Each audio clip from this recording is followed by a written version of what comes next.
Into another edition of Bleav in Steelers. I'm Mark Bergin, joined by my guy, two-time Super Bowl champion, Pittsburgh Steelers scout, swagging you, Ike Taylor, IT. It's good to see your face this morning. A lot to get to, Steelers and Rams this week. But before we do, we have a special guest on today's show as well. We got to talk about this cornerback signing, Darius Rush, coming over. He was drafted by the Colts. He was with the Kansas City Chiefs, playing on South Carolina, but the Steelers reinforcing their defensive backfield. Yeah, one thing you know about South Carolina kids, them kids are tough. And one thing they love football. So for us to get Darius Rush, Omar, his name is Omar Khan. We call him the Khan artist. And, he always make a move. So one thing he's trying to get is people to help Pittsburgh Steelers. So it's more depth at the cornerback position. So I'm going to leave it like that, Mark. I hope Khan can work his magic and get a pick back for Desmond King, who will either be released or traded. We'll see if the Steelers can get any value from him. King only playing one defensive snap in a Steelers uniform, so it's not like they were utilizing him. But Ike, really quickly too, my last thought with this is, I think the phrase you used, and I heard Mike Tomlin use this phrase as well, for the types of cornerbacks the Steelers are now getting is the avatar corner, which you have the size and speed. You see it with Joey Porter Jr., Corey Trice Jr., who got injured before the start of the season. I see with Rush, he's like 6'1", 6'2". You're getting size, and it makes it more difficult for an opposing quarterback to throw over the top to try to connect with the receiver. Yeah, give me them Mel Blunts, give me them Rod Whistles, give me them Ike Taylors. That's all you're basically saying. Give me them guys who, make the ball, when the ball in the air, the quarterback got a pinpoint every time, and usually quarterbacks, regardless if they're going through pressure, they ain't pinpointing on time. So give me them Ike T's, give me them Mel Blunts, give me them Rod Whistles, them tall corners over 6 feet. But if you look at a picture on my Instagram, Mark, I'm shorter than Joey Porter Jr. and Mel Blount. I'm like, man, these dudes really 6'4" and 6'3" for real. So it's just that's what the Pittsburgh Steelers trying to go back to in my mind. So we'll see what's going on with that. But at the same time, it does make it harder for quarterbacks to throw over guys who are over 6 feet and some change. They got the range. They're lanky. They can pick off the ball. They can tap the ball. So it's just a good matchup, especially when you're looking at the AFC North and the receivers they got in the AFC North. They're pretty tall and lanky. When you look at T. Higgins, when you look at Jamar Chase, when you look at Coop, all them guys over 6 feet, 205, 215 plus. So it just makes sense when you're drafting guys who you're trying to cover in your division. Ike, if you feel short, think about us mere mortals. No, I'm saying, I know y'all short. I know you short, Mark. But at the same time, I'm talking about in the football world, when you look at it, the cornerbacks from the Pittsburgh Steelers, man, when you look at my Instagram post, man, we talking about like Mel Blount and JP Jr. I'm like, man, I'm shorter than both of them, man. I thought I was tall, but obviously, man, y'all making me feel like I'm a midget in the NBA world.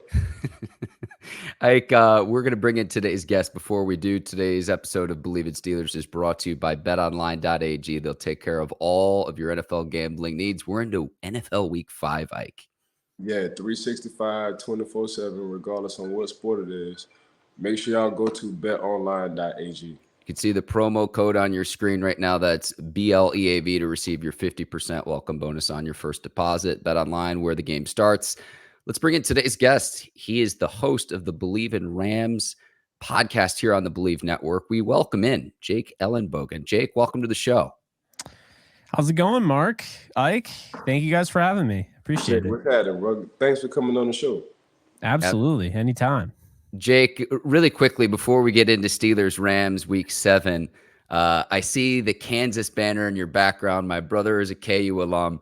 I'm a Missouri guy, big rival of Kansas. Kansas preseason #1. I'm going to pretend as if it didn't happen, even though basketball season's less than a month away.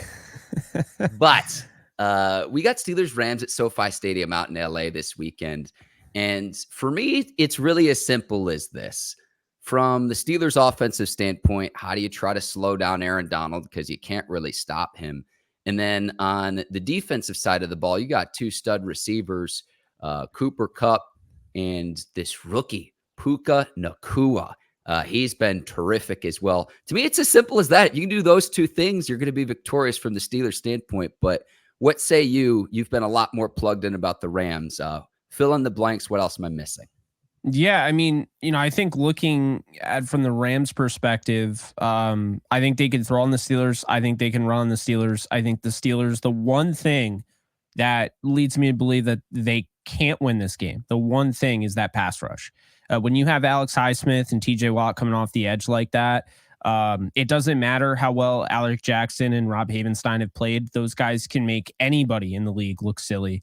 And Matthew Stafford has to be protected at all costs. And when you have a coach in Sean McVay, who, albeit he's great, tends to get away from the run, only ran 4 times in the first half. The second half was a different story. And we saw that with Kyren Williams going over 150. The way he abandons the run, you get games like you saw on Monday Night Football against the Bengals. They 100% should have won that game, and they did not, because they literally did not run the ball. And at that point, it makes it so easy because you're not mitigating the pass rush. So you have guys like Trey Hendrickson coming off the edge. You have guys like Sam Hubbard. The Rams can't afford to do that against the Steelers team because they will make you pay. And I mean, I've been watching the Steelers all year long. Just watching them, those two guys have saved games single-handedly. It's a team sport. I understand all 53, but those guys have been huge as far as winning games and getting them to where they're at with 3 wins on the season. And so I think it's really important right now to protect Stafford, but also run the ball. Kyren Williams is not going to play in this game. We actually just found out he's going to be out, a little bit longer than we were hoping. And Ronnie Rivers, the backup running back, is out. So insert whoever that is. Zach Evans, the rookie 6th rounder, out of Ole Miss, transferred from TCU. You have, veteran Royce Freeman, who they got. He's kind of that short yardage, can come in and pass protection. But what I'm really curious about is how they're going to give the Steelers different looks in that running back room, because now you go out and you add guys like Myles Gaskin off the Vikings practice squad, who has that experience in that kind of Sean McVay level offense because of Kevin O'Connell. And then you go out and you get Darrell Henderson, who was their former starter last year, week 1, and he can be on the field at all times. So you don't know how much those guys are going to play because they weren't on the roster at all this year. But I think that honestly adds to the intrigue and what the Steelers are going to have to go up against in this one. We've been all over TJ Watt and Alex Highsmith off the edge, but I know that I'll at least speak for myself. There's a mutual respect for Aaron Donald. You always talk about building a house from the ground up from the defensive standpoint. It starts in the A gaps and B gaps, and Donald, regardless of who's lined up across him, how you try to game plan for him, just consistently seems to make plays. I mean, to me, the game's going to really determine of how effective TJ Watt and Alex Highsmith can be, and then what can Aaron Donald do from the Rams standpoint. That, to me, is really the key to this one. What say you, Ike Taylor, though? Nah, I've been messing with Aaron Donald since he was at Pitt, and he playing the Pittsburgh Steelers, so we always in the same building because we share the same building, the Pittsburgh Steelers and the Pittsburgh Panthers. So Aaron Donald, to me, is like Mike Tyson in his prime, and everybody used to talk smack before they got in the ring with Mike Tyson, and that's how I feel about Aaron Donald. So it's like everybody got a plan until we get in the ring, and then your plan just go away because I hit you so hard, and you just forget about life. That's how I feel about Aaron Donald. Like, Aaron Donald is a prime Mike Tyson. Everybody got a plan. All the offensive coordinators got a plan to try to stop Aaron Donald until Aaron Donald gets on the field, and offensive coordinators not on the field, and the players got to play. They're like, we can't stop Aaron Donald. Just look at last year when Aaron Donald, destroyed the Dallas Cowboys, and he had 3 guys on him trying to stop him. He still got a sack. So that's how I feel about Aaron Donald. Like, he's a right now Hall of Famer. When you look at his work ethic, when you look at his stats, when you look at the way he approached the game, when you look at the way he loves the game, like, we talk about this all the time as coaches. Like, it's the difference between guys who like it and guys who are in love with the game. So you got three kind of guys. You got guys who like it, guys who love it, and guys who are in love with the game. Aaron Donald's in love with the game. That's why he's a future Hall of Famer, because it's unconditional with him.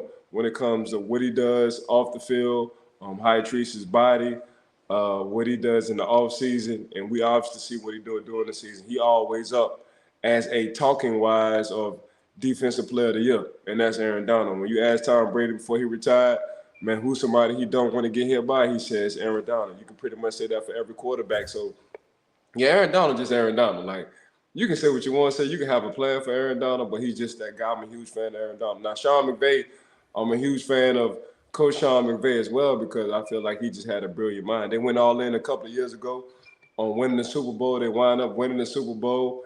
Now they're in like a disarray because of the salary cap and the high cap guys they had at the time. But they did what they came to do. You know, when you push all your chips into trying to win a Super Bowl and you actually win it, every coach can't say the same things. You know? So between Sean McVay and company, they did that. So I tip my hat to them off of that. Now they just like, man, we really got to rebuild this team. So say, but when you want to talk about somebody, and I'm talking about Coach Sean McVay, when you want to talk about somebody who actually like give their team a chance because he's that brilliant when it comes down to offensive wise, it's Sean McVay. Now I do agree with you, Jay, when it comes down to running the ball. And as you start to see, like in the 7th week of the season, like running the ball in high scoring games, and it's not no more. So when you get into week number 7, there is no such thing as like high fantasy points. You know what I'm saying? Because the high fantasy points are coming at a minimum. You know, the really true test was the 42-10 San Francisco 49ers and the Dallas Cowboys. But other than that, if you look at last week, you know, the Bills had a tough game. The Philadelphia Eagles wound up getting beat. The San Francisco 49ers wound up getting beat in Cleveland. Like, this is playoff football. And I say it all the time. Once the weather get cold, the game's gonna be low scoring. And guess what the weather is doing right now? The weather is getting cold. So everybody know everybody right now. So right now it's a chess match. Now, in week 10, when all the good coaches figure out what all the other good coaches doing, it's gonna be like high scoring games. Then when the playoff come, you know, it's all the way low scoring games. But right now, man, we just had a merge in the season where you're not gonna see any high scoring games. And that's just how it's always been when you've been a player. Like, you know, through week 7 through week 8, man, games gonna be low scoring. You know, the first 4 weeks, everybody's just trying to figure out everybody. So, but when it comes down to good head coaches, you got to put Coach Sean McVay as in a brilliant mind, as I would say, in them. But I do agree with you, Jay. Like, if you ain't running the ball, you ain't winning no games. You know, just look at what the Jets are doing right now. Brees Hall been saying, like, just give me the ball. And everybody thought he was pouting or being egotistic. But since you've been giving Brees Hall the ball, you've been winning more football games than none. You've been putting your quarterback in good positions. And it's just burning the clock. You know, when you play the Patrick Mahomes, when you play the Sean McVays, when you play the Kyle Shanahans, you just want to limit them into less possessions. And how you gonna do that? You run the ball. So when you got the Fords, when you got the Kareem Hunts for the Cleveland Browns, you run the ball and it limits your good quarterbacks to less possessions. When you got the Brees Halls, you limit other teams to less possession. And that's just playoff football. It's boring football. People don't like it. But as a coach, man, you ain't worrying about boring. You worrying about the left-hand column. The left-hand column gonna get you paid, and everybody else gonna win Super Bowl. So that's just what it is in my mind. Jake, anything you want to piggyback off of there? There's quite a bit. I can fill in if you need to, but anything you want to. I didn't want to interrupt you, Ike. It was great insight. Yeah, you know, I think it's funny because the Rams, they absolutely went all in, got the Super Bowl. I just think one thing that a lot of people don't realize is what Raheem Morris is doing with this defense. And, you know, I think the cool thing that we've seen through the first 6 games of the year for the Rams is that while they've battled adversity and they've lost some, you know, against good teams, and you could say, okay, they haven't beaten anybody good except for Seattle week 1. You can push back on just about anything that is directed at Raheem Morris because, you know, last year you can't say, well, you know, Raheem had Aaron Donald, because when Raheem didn't have Aaron Donald, he was still making things work. And so then you have, this year and what he's doing, the thing before the season was this is going to be 32nd ranked defense. Everyone was talking about what Jamar Chase is going to do and T. Higgins and JSN and Lockett and DK. And for the most part, this defense has been pretty locked down in the passing game. They've allowed you to run it a little bit. And if you have a mobile quarterback, like I think Kenny Pickett could have some rushing yards in this game. They've struggled with that to a degree. But I've been impressed without like a true pass rush. I've been so impressed with the secondary and mainly former Steeler cornerback Akhello Witherspoon, who right now is probably the best cornerback in football. Every single week I see he is unbelievable this year. He's unbelievable. The thing about Akhello, and you guys know because he was on the team last year and so forth, is that now he's fully healthy and this guy just fits what Raheem needs in a corner. He doesn't fit what the Rams normally look for. Okay. And to not, have Jalen Ramsey anymore, to have a guy step in like that, be a leader in the back end of that secondary. There was a huge busted coverage play where you have Marquise Brown get over the top and you're thinking, oh, this is a touchdown last week. No, Akello's closing speed is insane. He's also 6'4". He's got incredible length and it makes it incredibly hard to throw over him. But it also makes it hard to, normally those longer limbed corners, okay, I can throw underneath and I'm good. No, because he can drop underneath and he can steal that, snatch it out of the air. We saw what he did with Joe Burrow on Monday Night Football, the one-handed crazy interception. This is what he's been the whole year. He has been a true leader in the back end of that secondary. I think right now he's in the top 3. He was number 1 coming into last week, but he's top 3 in catch percentage allowed, and he's top 3 in passer rating when targeted. So this guy's just been on lockdown. Joe Burrow had a 3 passer rating when targeting him in week 3. This is just what he's been. And so when you take him and you see the way Byron Young is playing, the rookie 3rd rounder out of Tennessee, he's leading all edge defenders, all rookie edge defenders in pressures. That's more than 3rd overall pick, Will Anderson and Tuli Tuipulotu. But in addition to that, he's also 15th in all edge defenders in pressures. And when you have that to couple with the fact that Akello's playing well, you have Aaron Donald, you got Ernest Jones in the middle of that defense, Kobe Turner, somebody that kind of, people forget about as well, late 3rd round pick. He's 1st among all rookie interior defensive linemen this year. And he's 3rd in pressures, and I just think right now, Raheem Morris is getting everything he can out of a defense that people basically threw in the trash and said that this team is going to be historically bad. And what we've seen is actually, I think the defense, once again, just like last year, when they kept them in every single game except for one going into the 4th quarter with an abysmal offense and a lot of injuries, this year, even without a ton of injuries on the offense, defense has kept them in a lot of games, and the defense has been huge in getting stops. And you go back and, you talk about running the ball and, basically controlling the clock. We saw that against the Eagles, again, with the Rams. It's like, if you want to beat the Philadelphia Eagles, you're going to have to run the ball. Those teams want to hemorrhage the clock and they want to limit your possessions. I think the key in this one for the Rams is, get after Kenny Pickett. And you also have to be very mindful of guys like George Pickens, guys like Calvin Austin. Allen Robinson's going to be chomping at the bit against his former team. That's a revenge game. We talk about a Akhello Witherspoon revenge game, and he's going to be chomping at the bit.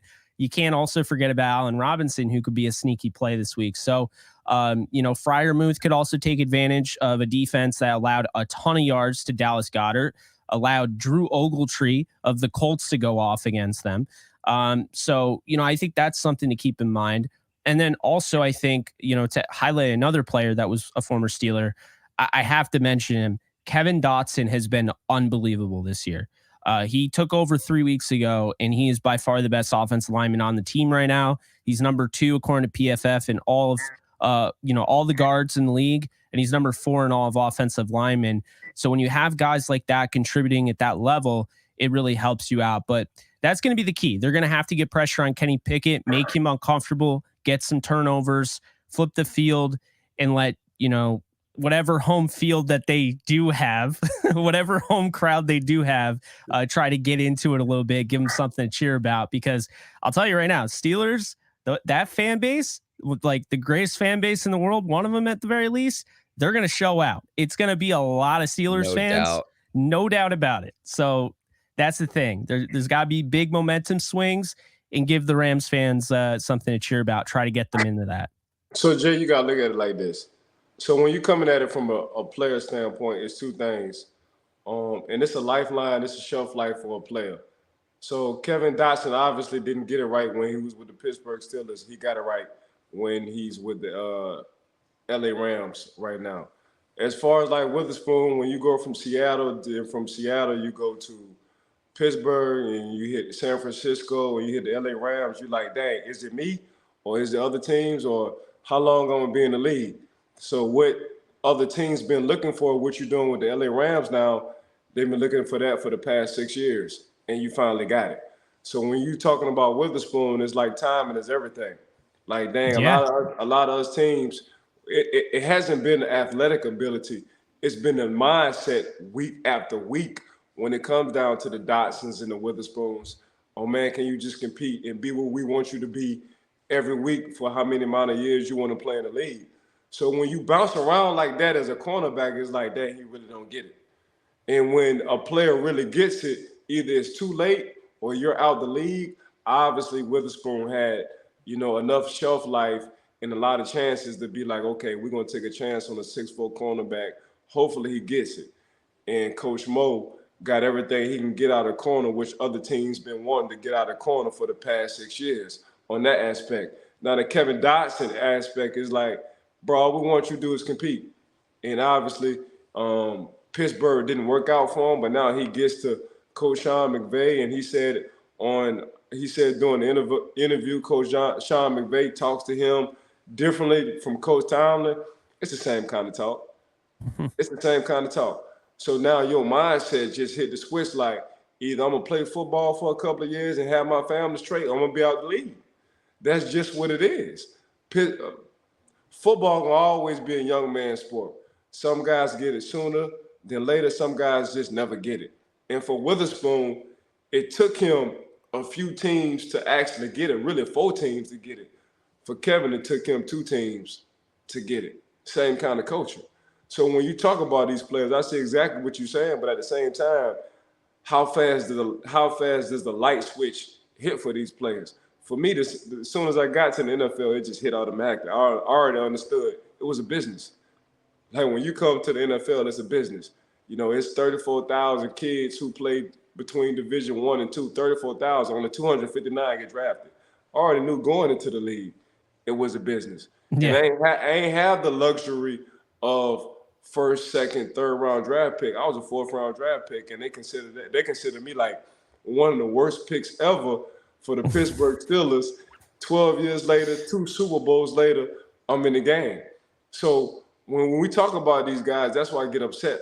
When a lot of these guys, I'm like, man, y'all getting chance after chance, man. There's 34,000 kids that's playing football between Division I and Division II. Only 259 get drafted. And then we talking about certain positions. So really the key positions are wide receivers and cornerbacks who have a high percentage of getting drafted. But, I'm one of 24 corners who got drafted. And we talk about 259. So when you talk about a Witherspoon, when you talk about an offensive lineman and Kevin Dotson went to my college, Lafayette, Louisiana. So when you talk about these 2 guys, just look at what the coach has always been saying. Like, talent is there. It's always been there. Would a light switch ever hit on? So it took Witherspoon 4 teams for the light switch to cut on. Usually guys don't get them chances. It took Kevin Dotson, the second team for the light switch to hit on. Usually guys don't get them chances. So, and it's been the same kind of coaching. It's been the same kind of preaching. But when you look at your window as a player and the window obviously start to close and you understand it's a business, it's like, damn, I don't really want to go back home right now. So I took my head off the Witherspoon. He got it. He's doing everything what other teams wanted him to do with Coach Raheem Morris. And the same thing with Kevin Dyson when it comes down to Coach Sean McVay. He's doing everything the Pittsburgh Steelers wanted him to do when he was in Pittsburgh. The light switch just hit on. So when I just be trying to talk, I ain't even talking to you, Jay. I'm really just trying to talk to the players. Like, once you come into the league, man, y'all got to understand it's a business. You know, like, just think of the 34,000. And out of 34,000 people who play college football, only 259 get drafted. So when you understand that, and this is going back to what we were talking about earlier, you like it, you love it, and you in love with it. So you got to be in love with football to understand the totality of everything. And I understood it was a business, and hopefully these guys coming out of college can understand the same thing. With Witherspoon, Ike, I want to ask you, is there a different style of play playing in for the NFC and specifically 3 of his 4 teams in the NFC West? Familiar with that style of play versus playing in Pittsburgh? I don't know if that's a dumb question, but I know you were there in training camp as well, and you were in the league for 12 years, so I'd love to get your perspective here. Mark, you're trying to put me on the spot right now. So this how I look at the AFC North. It's bully ball. But ain't nothing finesse. Please don't give me no Rolls Royce. Don't give me no Ferrari. AFC North is give me a big ass truck with a lot of dirt on it. We're going through the road. That's what the AFC North is. Anything outside the AFC North is when the floods come and you got your Ferrari. When the floods and the hurricanes come and you got your Rolls Royce. You can't drive when it's 3-4 feet of water in Florida. You got to call on the bullies. You got to call on the Ford Dually trucks. You got to call on the big boys. So you leave that mentality where that mentality is. You feel what I'm saying? So it's just a different mentality, and that's just what it is when it comes to the AFC North. Like Steelers, Ravens, you got to put Cincy and Cleveland. Now, we didn't see what Cleveland been doing. Cleveland gave up the least amount of yards off of a defense than anybody in the league right now. I think like 1,001 yards total when it comes down to the Cleveland Browns. Obviously, they got to get their offense right. But when it comes down to bully football, the AFC North is bully football. It's like it's an understanding that we really don't like each other, and that's the understanding. We're going to shake hands on that respectfully. We're going to be cordial about it, but we just going to shake hands on that. And that's the only division in my mind when you come down to physicality. Like everybody that we didn't play, everybody you think of the AFC North, all the teams you talk about in the AFC North, the one things other teams say, we got to be physical. And usually that's getting outside your body.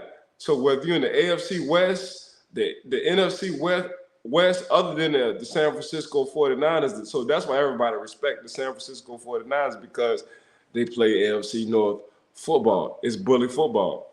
You know, y'all know what play we're going to run. We're going to run counter 22 right, and y'all ain't going to stop us. That's the same mentality we've been having in the AFC North for years, since the 70s.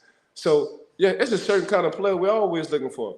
When you talk about we just want players who love football. We don't care about the height, size, or speed. We don't care about no 40. Can he play football? Do he love football? That's what the AFC North sends a message to. Now, everybody else, when you want to talk about a GM or their front office, they're going to be like, okay, I want a prototypical corner that looks like this. I want a quarterback that look like this. I need an offensive lineman that look like this. And sometimes you just reach for it. But when you might get a 6'3" offensive tackle who's just a damn dog in Willie Colon coming from Rutgers, that's what you deal with. When you get a Troy Polamalu who's 5'10" and some change coming from USC, we wind up just getting him in the first round. He's a damn dog. That's what you get. When you get a James Ferrier sitting in the middle with a Larry Foote, both of them ain't running no faster than a 4.6, but they just damn dogs. That's what you get. When you get a free agent guy in James Debo Harrison who's going to be in the Hall of Fame sooner than later, that's what you get when he's 5'10" and some change. So when you just throw all the prototypical stuff out the window, when it comes down to what you think a football player should look like, and actually getting a football player, you like, dang, that's the AFC North. When you get a Lamar Jackson and you looking at Lamar like, damn, he's not your prototypical kind of quarterback for the AFC North, but he's just a damn good football player. That's what you get. When you talk about Lamar, and you talk about everybody who talk about Lamar Jackson, from the people in the cafeteria to the janitor, and be like, man, he's just a good dude. We treat everybody with respect. That's the AFC North. When you get out the AFC North, man, there's a lot of other stuff that you can deal with. When you go to the Miamis, when you go to Dallas, when you go to Cali, it's like you just get caught up in a lifestyle. And when you talk about Pittsburgh, and when you talk about Baltimore, and you talk about Cleveland, and you talk about Cincinnati, ain't no lifestyle. It's just normal people who hard working that bring their lunchbox to work. And it just rubs off on you when you go to them kind of cities. You feel me? So that's what it is for the AFC North. Like, we just got lunchbox, family-orientated, hard-working people, and it just we don't know nothing about fancy. We don't know nothing about extravagant. Extravagant to us is taking trips outside of our city. That's extravagant. So when you go to the big cities, when you go to the LAs, when you hit the Dallases, when you hit the Floridas, and you see this so-called extravagant life, you just get to reaching. And when you get to reaching as a GM and as a coaching staff. But when you just sit up north when it's cold in the winter, and when all you can do is just not do anything but just be around your family, and you understand the value of family. And every time I talk about, when somebody asks me, do I miss football? I say, no, I miss my brothers. I don't miss football. I miss my brother. I miss the brotherhood. I miss talking to them. I miss the safe haven in the locker room. When you talk about that, like, that's what we talk about. So, yeah, it's a different kind of style when you talk about getting and drafting guys. Do guys really are they really in love with the sport of football, or do they just like it? Okay, we are like 30 minutes into this podcast, and we have not asked about the Rams quarterback at all. So let me ask about Matthew Stafford's play in 2023, considering he's coming off a season where he had injuries. Jake, what have you seen from the Rams quarterback? We have to ask about this. I can't believe it's been this long already. It's so he currently has one of the most unfair stat lines I think I've ever seen for a quarterback. It is brutal. Some of the throws he makes, most of the throws he makes, all 22, you're like, who the hell's making that? And it's just a constant thing. He actually has the second most drops. So as great as Puka Nakua's been, he's leading the league in drops. He dropped a touchdown last week. Not trying to pile on the rookie fifth rounder too much, but Stafford's dealing with that. He had 2 drop touchdowns last week that could have made that 40-9 against the Cardinals. So kind of frustrating for him. Although he stayed true to himself. He hasn't thrown anyone under the bus, but. Yeah, I mean, he's had one of those seasons where, you look at the turnover-worthy plays and you see Desmond Ridder up there within the 20s, and then you see Stafford at the bottom of the league with like 3, and he's got like 5 interceptions, and you're like, how does this happen? It's been that. Every bounce seems to go to the other team. And then the touchdowns, they're dropped, or, you have some good play to get yourself in the red area. And the Rams have run the ball with Kyren Williams because he's got a nose for the end zone, consistency, and there you have it. So, Stafford's been one of the top 5 quarterbacks in football this year. The stats don't indicate that, the film does. And so when you see somebody like that who can layer it over a defensive back or layer it over a linebacker, look guys off, look the safety off, freeze guys, and then just the fact that he's able to just stay in there, stare down the barrel of the shotgun and just throw the ball. Know he's going to take a hit, but hold on to it a little bit longer so he's able to get that big play. Could have taken his check down. Instead, he ends up getting that 20, 30-yard play to Cooper Kupp, Puka Nacua, Tutu Atwell. And that's really been what Stafford has been for the Rams this year. A lot of people felt like, first off, coming into the season, I heard nonstop tank for Caleb Williams. Like, you can say, no NFL team with players. No NFL team with players. The players are not tanking in this league. So that's ridiculous. Right. But it was constantly tank for Caleb Williams because people were concerned about Stafford's, spinal cord contusion, which I get. I mean, that sounds scary, right? But he's looked really good. Coming into the season, he lost some weight.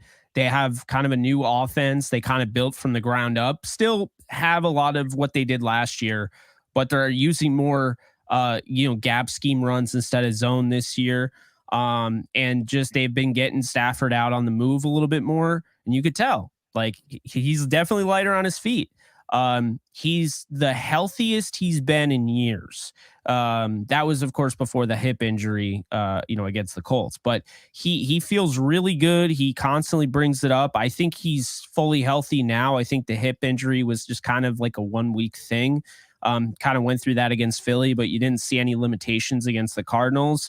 And just at the end of the day, this guy knows what he needs to do for them to be successful. One thing I will say is I think the amount of shots he takes, he has that Brett Favre like gunslinger mentality, and he can get himself into trouble because of that. And I think there's been a heavy emphasis, and you could see it. He's taken some coverage sacks where there's sometimes where, hey, I can make this throw. He's cocky armed. Everyone knows it. But he's taken some sacks in the past 2 weeks where it's a good play because you'd rather take that sack and live to play another down or throw it away than taking that big shot down the field and having that go, the other way and giving a momentum swing to the other team. And so, I think with the way the defense is played, shut out the Cardinals in the second half, and they've been lights out for the most part, haven't allowed a ton of touchdowns. They held the Eagles to 24 points. I think the way they've been playing, there's a heavy emphasis on Stafford to, yes, be Stafford, but also be cautious and cognizant of what you're doing with the football. And if you don't need a big play, it's kind of like what coaches are now preaching because of the touchback rule. Don't reach out for the pylon unless it's fourth down. Because if you fumble out of the back of the end zone, now they're getting the ball. So you got to be careful. And it's almost like you got to have some controlled aggression. You still want to be aggressive. You still want to be mindful. Hey, we got to put points on the board. We still got to test the defense. And this is a defense that you could throw against as long as you're able to throw the ball before TJ Watt and Alex Highsmith rip it out. But at the same time, you have to be mindful. This is a team that can turn the ball over. They can take the ball away. Patrick Peterson's not having his best year. He was insane last year in Minnesota. I don't think this is just going to continue on. Like, I think at some point it's going to really click. He's going to get into a rhythm, and, he's a turnover magnet. So those will come in bunches, and I just hope it's not in this game. And the best way for that not to happen, back-to-back games, Stafford hasn't thrown a pick and has played really good, high-quality football, controlling the football, not turning the ball over. I think is to just keep doing what he's doing and, take what the defense gives you, take some shots, be aggressive, but be controlled in your aggression. It's hard as an offensive coordinator when you have a car like a Matthew Stafford who has an arm like Brett Favre. It's hard when you have a Matthew Stafford, a Josh Allen, and I'm missing my third quarterback. It's just hard when you got that kind of talent to put a leash on them. Oh, so I know. You live and die by them. So everything we want them to do as a pocket quarterback, they can't do as a pocket quarterback because they won us too many games. So they'll win us more games, even though our coaching might not be on point, than lose us games. So the Matthew Staffords, the Josh Allens, I'm missing my third one. I just had them in my head. Mahomes? The Mahomes, those guys, they off script. So when you got guys who off script, they take a lot more chances. And sometimes they hit their streaks on turning the ball over when you take them chances. But Mahomes, 2 Super Bowls. Matthew Stafford left Detroit, wound up going with a brilliant mind in Sean McVay, won him a Super Bowl. Josh Allen ain't been doing nothing but being in the AFC Championship. He just got to get over the hump with Patrick Mahomes, Super Bowl. So when you look at guys who have that kind of talent at the quarterback position, it's hard to put a leash on them. It's hard. It's hard. They're gonna have these streaks, and these streaks gonna be turnovers. But at the same time, they're gonna win you. They're gonna outcoach you with their arm. They're gonna outcoach you with their toughness. They're gonna outcoach you with their off script as a offensive coordinator. That's just what those kind of guys do. So when you have a Matthew Stafford who had a Megatron Hall of Fame, Matthew Stafford will see if he gets to the Hall of Fame. But when you give a Matthew Stafford for 1 year, you give him a Sean McVay and you give him a Cooper Kupp. And Cooper Kupp ain't nothing but a quarterback playing receiver. That's all he You're is. right about that one. He is so intelligent. It is crazy. You see, I tell people all the time, when Cooper get done playing, if Sean McVay's still a head coach, he will be on his staff.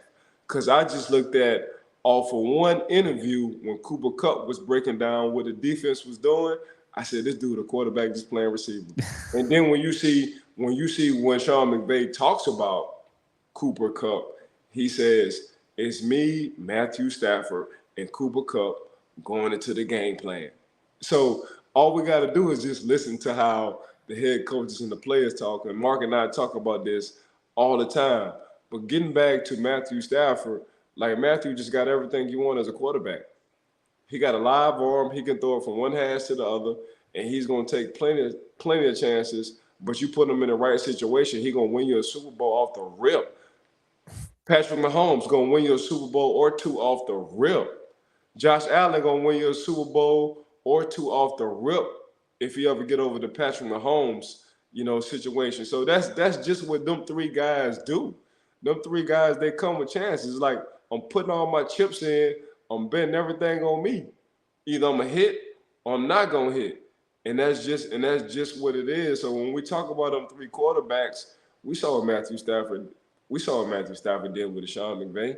We see what Andy Reid couldn't do until he had Patrick Mahomes. Got to the promised land, just couldn't find no water. And when he got Patrick Mahomes, he got to the promised land again and found water twice. You feel me? So yes, that's what them kind of quarterbacks do, man. Them quarterbacks are high risk, high reward. They're gonna have a streak where they produce a lot of turnovers. But as a coach, you just deal with it. As a player, you just like, man, they just going through a slump right now. But once they get through their slump, it's gonna be hell on the league. So that's how I look at a Matthew Stafford, a tough son of a gun. I mean, a man played with a broken thumb. We talking about a spinal injury. A spinal injury, man. We said everything about Peyton Manning. When Peyton Manning had his neck injury, what the coach did, they let him go. He wound up going to Denver. 2 years later, he wound up winning them Super Bowl. So we go from neck to spinal. We know as players, when you say spinal with Matthew Stafford, that's just going to make him better. That's going to make his reads better. That's going to make him getting out of the pocket better. That's going to make him slide instead of trying to run for a first down better. It's going to make everything better. Like, once you get injury prone, you just get better cerebral. You just get better. Peyton Manning always been better cerebral. That's just him. He ain't really been no athlete. Peyton Manning ain't fooling nobody when it comes down to try to run for a first down. Matthew Stafford always had some kind of athletic ability. But now he's dealing with them kind of injuries. Man, he's gonna have a live arm till he's 7 years old. His arm gonna always be live. It's gonna always be hot. Okay, Matthew, you can't do what you once did as far as like athletic ability. Man, I need your mind. I need your decision making to be better. And he got a right coach for that. So Matthew Stafford, I hate to say it, but it's just like drinking wine. Once you let red wine sit, man, it just get better with age. Let me steal your psychic ability here really quickly, right? So, Jake, you were just talking about tank for Caleb Williams. Matthew Stafford is 35 years old. Still think he has some gas left in the tank. If the Rams finally have their first round pick and that big dinner tab is due from the Super Bowl win a few seasons back, why don't you just try to protect Stafford's blind side in replacing Andrew Whitworth? I saw you tweeted about this, Jake. Okay, all right. You have Joe Alt out of Notre Dame, who I got to see firsthand in my backyard here in Raleigh, North Carolina, when Notre Dame played NC State. I saw him play against Duke. So I've seen a lot of him. And then this kid out of Penn State as well.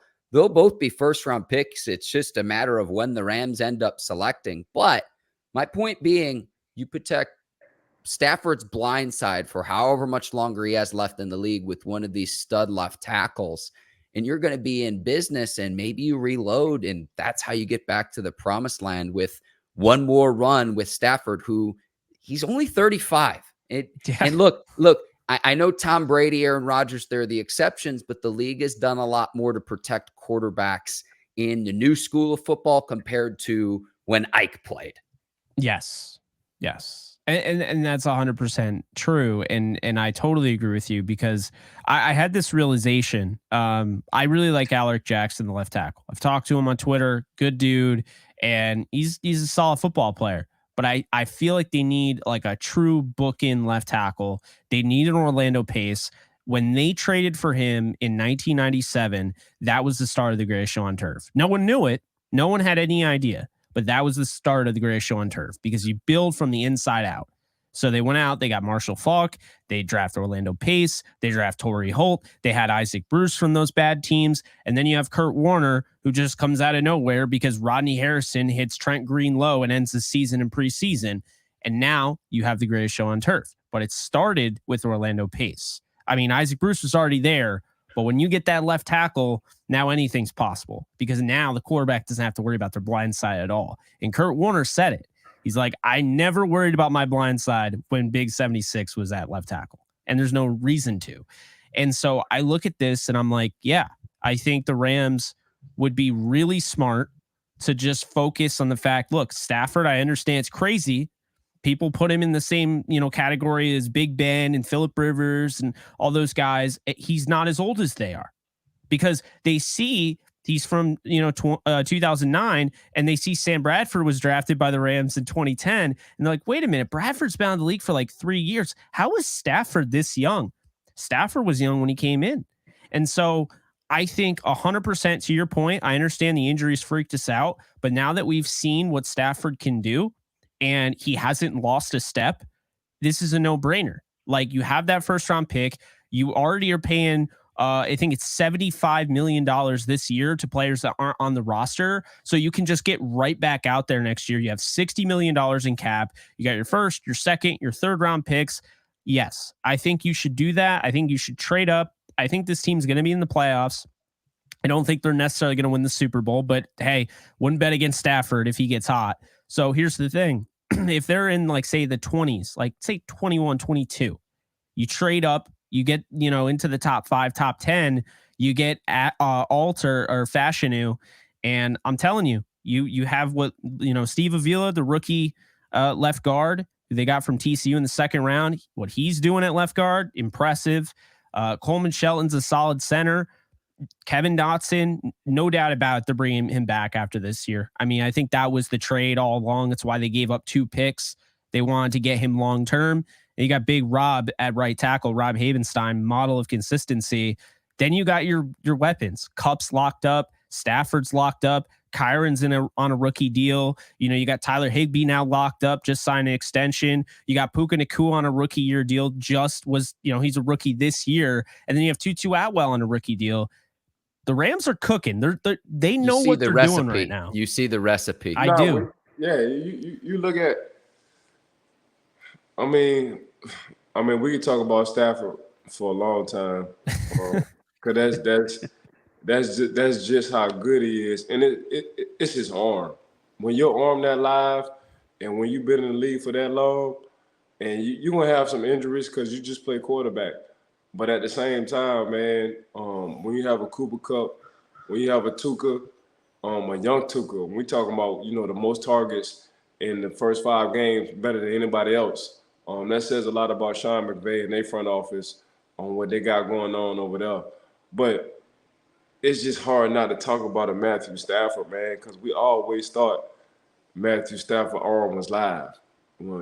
As a player, we always thought, man, it ain't really the OC. And when he wound up finding the OC with his arm, it's gonna be trouble. And we saw the trouble. So we always looked at Matthew Stafford how we look at Eli Manning. Man, don't let him get in the playoffs. Because once he get in the playoffs, it's a wrap. You can say what you want to say about Eli during the regular season. You can say what you want to say about Matthew Stafford during the regular season. But when you let them guys get in the playoffs, it's hell on the defense coordinator. Yeah, Ike, I think we lost Jake. We'll work to get him back, but we're just wrapping up here. One thing I want to mention, and we were talking earlier about how Sean McVay and Mike Tomlin, both effective communicators. The Steelers have a 12-4 record following the bye week during Mike Tomlin's tenure. So he tends to get his teams ready and prepared coming out of the bye week. I can't believe I'm saying this. I think the Steelers are going to take care of business. I think the offense will get help with the return of Deontay Johnson and Pat Freiermuth from the offensive standpoint. And I've got the Steelers winning on the road at SoFi. I think it's going to be tough, but that's how I see this. That's how I see this playing out. And Jake's just having some technical problems, but Ike, I want to thank him and you for your time this morning. A lot of similar philosophies, even though you've got team with the Rams all the way out in LA, and then our beloved Pittsburgh Steelers. Man, Jake was very insightful. We gotta get the young Jake back on the show for real. Appreciate him coming on. But yeah, man, it's gonna be good between the LA Rams and the Pittsburgh Steelers. But Jake, whenever you got time, man, come back to the show. Mark, you know you're always rocking. Absolutely. And you can check him out on the Bleav in Rams podcast here, part of the Bleav Network. Ike, I want to thank you, our guest, Jake Ellenbogen, and check out all the other content on the Bleav Network as well. But if you're watching here on YouTube, please tap that subscribe button. If you're listening on Apple or Spotify, 5 stars and 5 stars only. Man, make sure y'all tune in to Marking Out and Bleav in Steelers podcast. Make sure you subscribe. Give us a 5-star rating. Want to thank BetOnline.ag for always rocking with us since day one. Want to thank Jake for coming on the show and being very insightful on what he thinks for the LA Rams. Obviously, he's been watching a lot of tape. Want to thank Mark Bergin, too, my dog, my brother, for rocking with me, too, as well. For Ike Taylor, I'm Mark Bergin. Thank you so much for watching the Bleav in Steelers show. We will be back next week to recap Steelers and Rams. Until then, take care and so long, everybody. Peace.